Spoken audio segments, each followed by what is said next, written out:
Iramdamna. Zuribam Iramdamna. Panjabam Niranjani Sadhana Yamna Nungairaba Mahaku Paramna Okku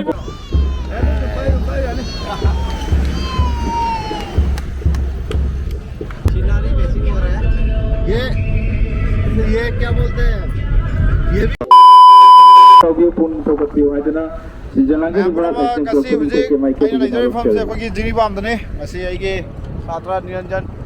Panjabam gold medal dak Thailand da kamagi sagi me da gold Europe pagi kasi mai reception program to mane odu ka lak pani akoi kamu sing ras Thailand में पताया city dance पांचों की बात नवंबर की तारीख मापन बेगी नतरा पांचों की बात चैंपियनशिप अदु की गोल्ड मेडल की मना पुदुन लाकबा पंजाब निरंजनी पुदुन दना हमने नुमाइरबा माकु पराम द ऑक्टोबना माकु पुलिंग को चबगे अदु पराम को लेसन को पुलिंग थेना अजिक नेशनल हाईवे नंबर 37 नसी की मथक निरंजन की गाड़ी मथक पुदुन मन सरुप यामिन दना जरी बम इबे उडे गाड़ी मथक तो हो चटपने जरी बम Jibam sima pura kogi sin tum nasi chatro bane rally hoina reception program hoina Kuba Kubio Lena tum the whole liba sanuro kabo punin toga piadana the luxury singi marketing bugia to Nungaira Pico Sida migration the library benum sijara person of quite kibigna Lambigi Matrai the Lepiduna Mahapuni Kogopio Kuba Ado Kubio Padona Nungairapa Niranjan Bu Puning Toga Sabagi Masi Aquina Pankak Sabi Maro Maramdi Association for Mixed Martial Arts, Global Association of Mixed Martial Arts की MMA championship की gold medal की मना पुतुला लाखबा पंजाब निरंजन प्रदुना लेंजनिंगा ओरबा जेरे इरम तो मसित नतना मणिपुर में दे मालबा भारत को मालेंग की थाक सकता खबा अदुगलबा सानरो पंजाब निरंजन बो तराम ऑक्सो बगलना मा पुपुनिंग थबो सबगी नुआरबा मेको मसिदा आके संग लेबिर बनु सीजर बसिना फाइट कुना मा पुपुनिंग थबो थियो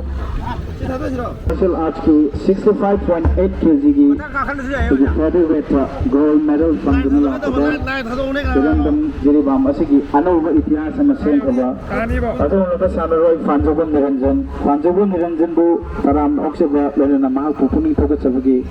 Sinjariba lesson club puning taking a scene where function as it My case of reservation of Cry Kibina, Pantabam Niranjanbu, Amadi, Nauna Hogala, Mirandana, Ziribam Irandana, Irandam Manipuna, Irandam Manipuna, Irandam Manipuna,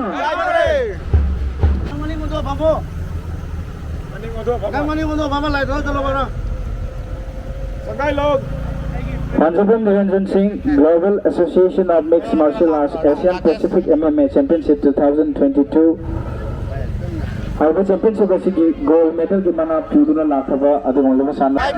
Panjabam Niranjana, Panjabam Niranjana, Ziribam Irandamna, Ziribam Irandamna, Himalaya Manipuna, Himalaya Manipuna, Bharatna, Bharatna, Bharatna. Panjabam Niranjan Singh, Global Association of Sanaro Kabo Mikey Piramdana. Mana Lenzaninga or about Sanagita Kaman Putuna, Masi, I think Electa.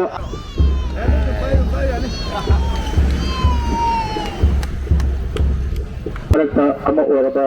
Panjabam Niranjan Singh, and the Pantukuba, Pattaya City, Thailand, the Pattaya City, the Pantukuba, Global Association of Mixed Martial Arts, Asian Pacific MMA Championship, gold medal, the Mana Putuna Lakata, and Louis and Rosato, Panjabam Niranjan, putting Tagas Sabalana, Marco Haral Prana, Manipur Imana, Manipur Imana, Manipur Imana, Bharatna,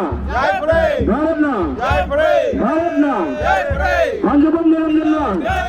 Panjabam Niranjana, Panjabam Niranjana, Association of Mixed Martial Arts, Global Association MMA Championship,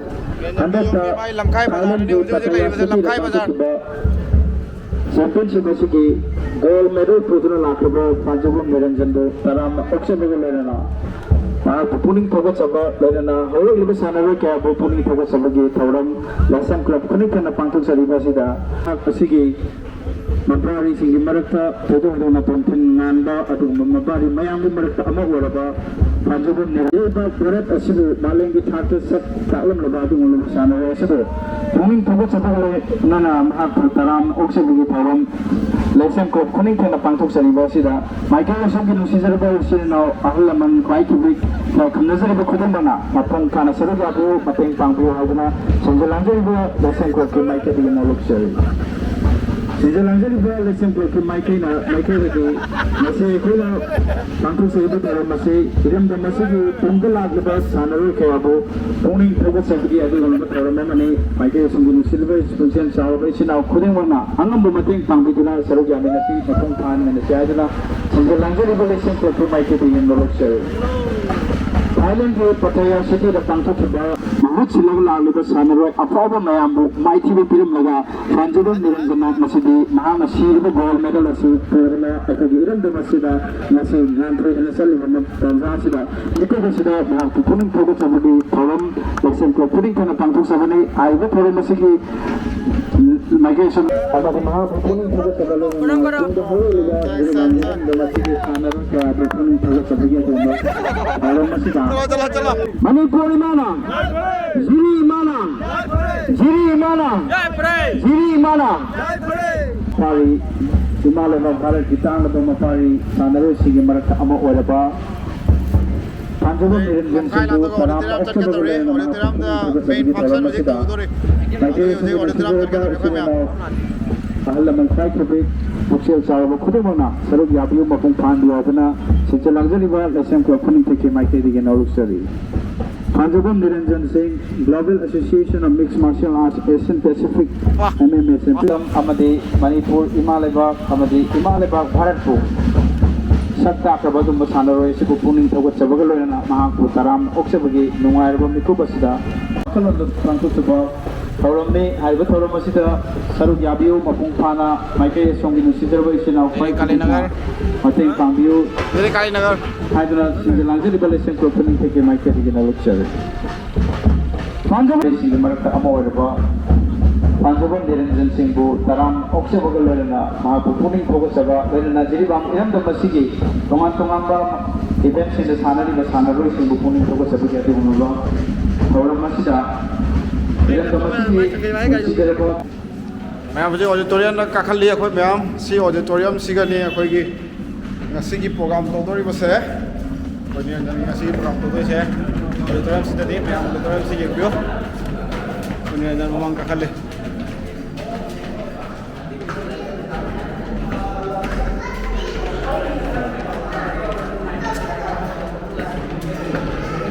बड़ा है सुंदर है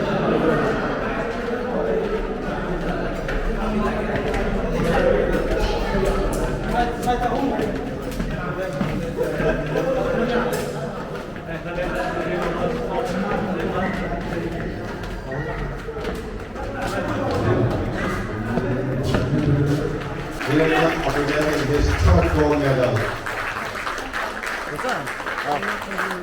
El Gokul Singh, Gold Medal. Ma'am से फम में programme पकड़ रहे ये जन फम मैम फम में और इतना में तिल्ली बमी मैम से सच्ची मिट कर ना करना मत पे Tamusu Taram Okchai Matanga Mangale Sipiriba Masigi Asibaya Maraba Taram Sebu Satya Apiriba Upaya Hona Papa, Sana Ilamda, the Tokum Nagadi, Torkum Nagadi, he and I agree to Moida Tapu. Talk to the Kanjay,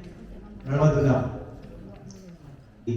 Tomato on top of the promising about nursing students in your opinion. Project Madanda, Peggy, the parents in the country. Sana Kuna Toy of Sulataba, Misa Sabada, Aragata Tawa, the tomato on Madanda. Oi the Balami, the certificate of the day, Sumaito and Mia, the set Prokumba.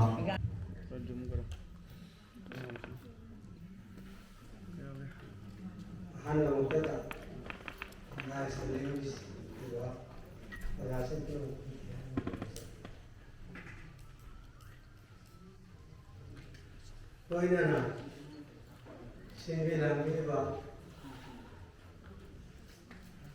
아시안컵 아마가 어머디 냉미레이바 한라만 그런거봐 이세이세 운항업소수 아야가 이까이 kunung업체 아시고마 사나바시다 마이 박락바시 mayang minungsing mati tau gimana ica mai papa ngamjawadi aduna mayang mapunda ayahna singba ngamnaro jarawa namun tancinjare aduna matang sana marasu mayamna sanbiduna asirwad bibyo asirayala matang sida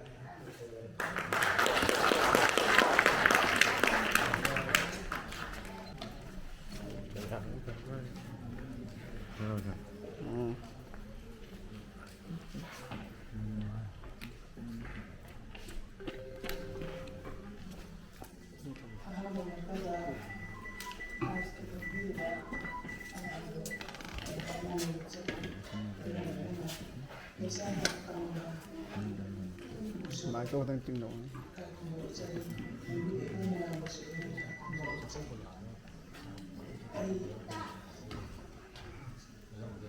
Ay suatu jam kasih harga hijau itu. Jangan macam semuanya sudah. Kamu itu mana? Jadi kamu itu terang ini aku yang kamu mencari sesuatu. Ini mesti kamu. Mungkin sesuatu itu.